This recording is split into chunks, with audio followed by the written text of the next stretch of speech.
Have you ever looked at a game character and thought, wow, that's a lot of color there, but not in a good way? Color is one of the most important tools in character design. Design often stick to just one color, but sometimes that makes it a little boring. So, what if we used two or even more colors and made them work together? Keynote: work together. My name is Felisitas, a certified overthinker and character designer, and today let's talk about what games can learn from Precure's use of multiple colors in character design. One color designs are common for a reason. They're safe, easy to read, and instantly associated with a specific mood or archetype. Blue, cool and calm. Red, passionate or dangerous.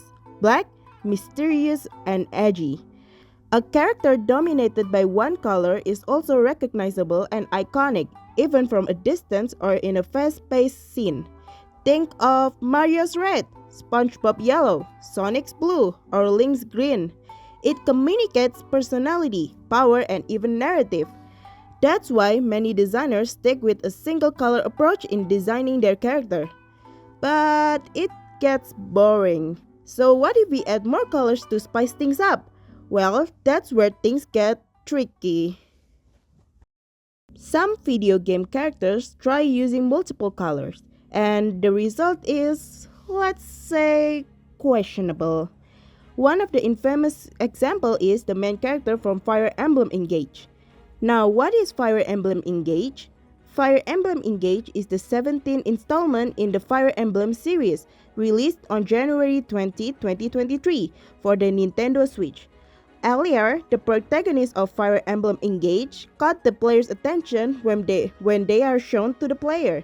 With a dramatic high-contrast design, their long flowing hair is sharply split down the middle, vibrant red on one side, electric blue on the other, and this bold color divide continues through their outfit, which features a sleek white base accented with gold, layered fabric, ornate armor, and a flowing cape. Their heterochromatic eyes, one red, one blue, echo this stark duality, whether male or female. Alia's look stays largely the same with only subtle facial and body adjustment.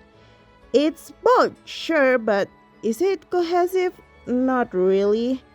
The red and blue split feels more like a paint spilled on a wig than a thoughtful character palette. There's no gradient, no unifying anchor color to ground the contrast.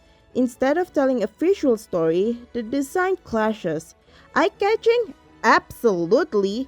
Memorable? Sure. But aesthetically unified?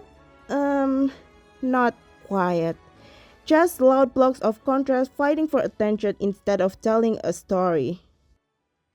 Now let's talk about Pretty Cure, or as we might call it, Precure, a long-running magical girl anime franchise celebrated for its vibrant, dynamic character designs. Produced by Toei Animation, Precure has been going strong since 2004 with nearly 23 years of magical girl transformation, heartfelt friendships, and dramatic battles under its belt. Each season introduced an entirely new cast of heroines known as Pretty Cures, each with their own themes, powers, and of course, eye-catching designs. With over 20 series and more than 80 cures, that's a lot of character design, and it's one of the franchise's greatest strengths, and similar to the singular color for their singular design approach. Pick your character are never shy with color.